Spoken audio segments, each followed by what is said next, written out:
सवाल ये उठता है कि 2019 में अलीमा खान और उसकी बेटी जब चतराल के अंदर फंस गई तो मिनटों के हिसाब में पेशावर से हेलीकॉप्टर चतराल जाता है और उनको रेस्क्यू करता है। और दूसरी तरफ अगर देखा जाए अगस्त 2022 में पाकिस्तान के अंदर 4 जवानों को 4 घंटे इंतजार करने के बावजूद भी रेस्क्यू ना किया गया तो आखिरकार वो पानी में बहकर तबाह बर्बाद हो गया। और आज एक बार फिर दरिया सवात के अंदर एक ही फैमिली की 18 अफराद सैकड़ों लोगों की नजरों के सामने दरिया सवात में बहकर तबाह बर्बाद हो गई, लेकिन कोई पूछने वाला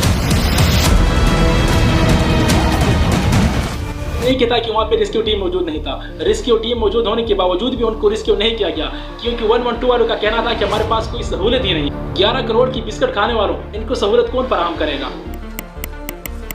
मई 2024 को अली-अमीन गड्डापुर साहब ने एक पोस्ट किया और उसमें लिखा था कि खैबर पख्तूनख्वा में एयर एम्बुलेंस सर्विस का आगाज किया गया है, लेकिन ये सब फेसबुक की और कागजी मंसूबे थी। हकीकत ये थी जो आप लोगों ने आज समाज के अंदर देखी।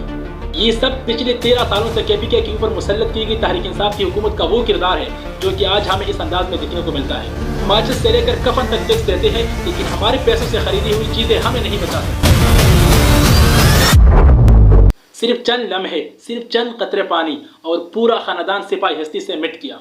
वो दरिया जो कल तक सुकून का अलामत था आज वही दरिया क़यामत बन गया। लेकिन सवाल ये उठता है कि क्या ये हादिसा था या हुकूमत की नाअहली। देखिए, इन सब चीज़ों की शुरुआत होती है 26 मई 2025 को। सियालकोट में एक फैमिली की 18 अफराद गाड़ी में बैठते हैं और सवात की खूबसूरत मंजर को एंजॉय करने के लिए घर से निकलते हैं। और जैसे ही वो सवात पहुंचते हैं तो दरियाई सवात के किनारे पर होटल में रात गुजारते हैं। सुबह नाश्ता करने के बाद जब वो बाहर निकलते हैं एंजॉयमेंट करने के लिए, जैसे वो देखते हैं तो दरिया के अंदर आहिस्ता आहिस्ता पानी आना शुरू हो जाता है। तो वो बड़े खुश होते हैं और उस पानी के साथ तस्वीरें लेना शुरू कर देते हैं। और इतनी टाइम में जब ये सेल्फियां ले रहे थे तो पानी का बहाव इतना तेज हो गया कि इनको बाहर निकलने के सारे रास्ते बंद हो गए और ये सब एक ऊंची जगह पर इकट्ठे होकर खड़े हो गए और खुद को बचाने की कोशिश कर रहे थे। किनारे पे खड़े लोगों ने रेस्क्यू को कॉल किया, लेकिन 1 घंटे के बाद 112 वाला जब पहुंचे तो उनका कहना यह था कि हमारे पास तो कोई सहूलत नहीं इनको बचाने के लिए। 11 करोड़ की बिस्किट खाने वालों इनको सहूलियात कौन फराहम करेगा। आखिरकार 2.5 घंटे तक ये पानी के बीच में सिर्फ और सिर्फ इसी इंतजार में खड़े थे कि अब हमें कौन रेस्क्यू करेगा और कैसे रेस्क्यू करेगा। और इसी दौरान समाज से ताल्लुक रखने वाला एक नौजवान जिसका नाम हिलाल खान बताया जा रहा है, उसने अपनी जान की बाजी लगाकर अपनी कश्ती को इनकी तरफ रवाना किया। और जैसे ही उनकी तरफ जा रहा था तो पानी का बहाव बहुत ज्यादा तेज था। हिलाल खान ने उनके पास किश्ती लेकर गया तो उन सब ने किश्ती की तरफ छलांग लगाया, लेकिन पानी का बहाव इतना तेज था कि वो किश्ती की बजाय पानी में गिर कर बह गए। और सैकड़ों लोगों की नजरों के सामने एक ही फैमिली की 15 अफराद पानी में बहकर तबाह बर्बाद हो गई। अब कहा जाता है कि 3 अफराद रेस्क्यू हो चुके हैं, लेकिन बाकी कहानी की तरफ नहीं जाते हम आते हैं अपने टॉपिक। हमारे यहाँ बदकिस्मती से हुकूमत सिर्फ वहाँ पे फंड खर्च करते हैं जहाँ पे वाह किनारे लगाए। मैं ये नहीं कहता कि वहाँ पे रेस्क्यू टीम मौजूद नहीं था, लेकिन रेस्क्यू टीम मौजूद होने के बावजूद भी उनको रेस्क्यू नहीं किया गया क्योंकि रेस्क्यू टीम का कहना था कि हमारे पास कोई सहूलत ही नहीं।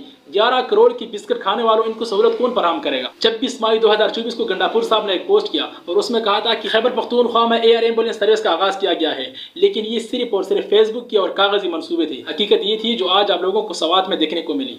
अब यहाँ पे सवाल ये उठता है कि 2019 में अलीमा खान और उसकी बेटी जब चतराल जाते हैं सैर करने के लिए तो इसी दौरान सैलाब आने से उनके सारे रास्ते बंद हो जाते हैं। इस टाइम पे इनके साथ और भी बहुत सारे सियाह मौजूद थे, लेकिन मिनटों के हिसाब में पेशावर से हेलीकॉप्टर उड़कर चतराल पहुंचता है और अलीमा खान और उसकी बेटी को रेस्क्यू करता है और बाकी सब लोगों को अपनी जगह भी छोड़ देता है। अगस्त 2022 में अगर आपने देखा हो तो कोहिस्तान के अंदर 4 जवानों को 4 घंटे इंतजार करने के बावजूद भी रेस्क्यू ना किया गया तो आखिरकार वो पानी में बहकर तबाह बर्बाद हो गया। और आज एक बार फिर दरिया सवात में एक ही फैमिली की 18 अफराद 2.5 घंटे इंतजार करने के बावजूद भी रेस्क्यू ना हुए तो आखिरकार दरिया सवात में बहकर तबाह बर्बाद हो गई।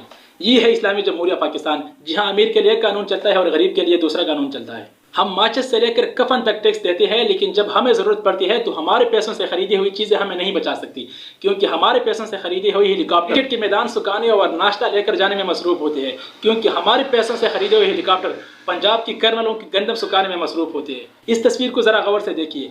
अफगानिस्तान में सैलाब में फंसे हुए शहरों को फौजी हेलीकॉप्टर के जरिए बचाया गया जिनके पास एक भी रेस्क्यू हेलीकॉप्टर मौजूद नहीं। पाकिस्तान के पास 300 से भी ज्यादा रेस्क्यू हेलीकॉप्टर मौजूद है, लेकिन दर्जनों इंसान बर्बाद हो रहे हैं, किसी का भी काम आने वाला नहीं। राफेल गिराने की सलाहियत रखने वाले 5-6 फुट पानी में फंसे हुए सियाहों को रेस्क्यू करने की सलाहियत नहीं है। अगर आपने न्यूज़ चैनल देखा होगा तो बड़े अजीब से खबरें सुनने को मिलती है। कहा जाता है कि हुकूमत मजीद 3 लाशें निकालने में कामयाब हो गया। अरे ये कामयाबी है या नाकामी है? लाशें निकालना कामयाबी नहीं, लाशें निकालना सबसे बड़ी नाकामी है। जिस टाइम पे ये लाशें जिंदा चीख रही थी, पुकार रही थी कि हमें बचाओ, उस टाइम पे ये लाशें निकालने वाले रेस्क्यू की टीमें कहाँ थी? आखिर मैं सिर्फ इतना कहना चाहूँगा कि जब तक तुम निकलोगे नहीं तब तक तुम्हें अपना हक मिलने वाला नहीं। अपने हक के लिए निकलो, अपने हक के लिए लड़ो।